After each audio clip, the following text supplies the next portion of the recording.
నమస్తే ఇండియా.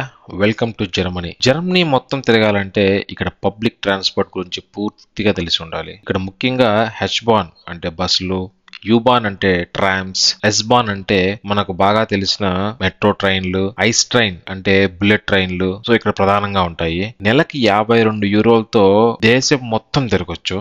ఇక్కడ 95% బస్సులు, ట్రైన్లు అన్ని కరెక్ట్ షెడ్యూల్ టైం ప్రకారం వచ్చేస్తాయి. టికెట్ విషయానికి వస్తే డే పాస్లు, 3 డే పాస్లు, అలాగే ఫ్యామిలీ పాస్లు, మంత్లీ పాస్లు అని చాలా రకాలైతే ఉన్నాయి. ఇవన్నీ స్టేషన్ దగ్గర ఉన్న ప్రతి ఒక్క కౌంటర్ లో మనకు దొరుకుతాయి. అలాగే ఆన్లైన్ లో కూడా మనం తీసుకోవచ్చు. ఈ పబ్లిక్ ట్రాన్స్పోర్ట్ అయిన బస్సులు, ట్రైన్లు ఎలా వర్క్ అవుతాయి, ఆ షెడ్యూల్ వివరాలు మనకి ఎలా తెలుస్తాయి, వీటి లోపలికి వెళ్తే అసలు ఏ ఫెసిలిటీస్ మనకు ఉంటాయి, ఎన్నో విషయాలతో ఫుల్ వీడియోని నా యూట్యూబ్ ఛానల్ వెంకీ వండర్స్ 360 లో అప్లోడ్ చేశాను. లింక్ డిస్క్రిప్షన్ లో ఇస్తాను, దయచేసి వెళ్ళి చూడండి. అలాగే ఈ వీడియో నచ్చినట్లయితే ప్లీజ్ సబ్స్క్రైబ్ చేసుకోండి.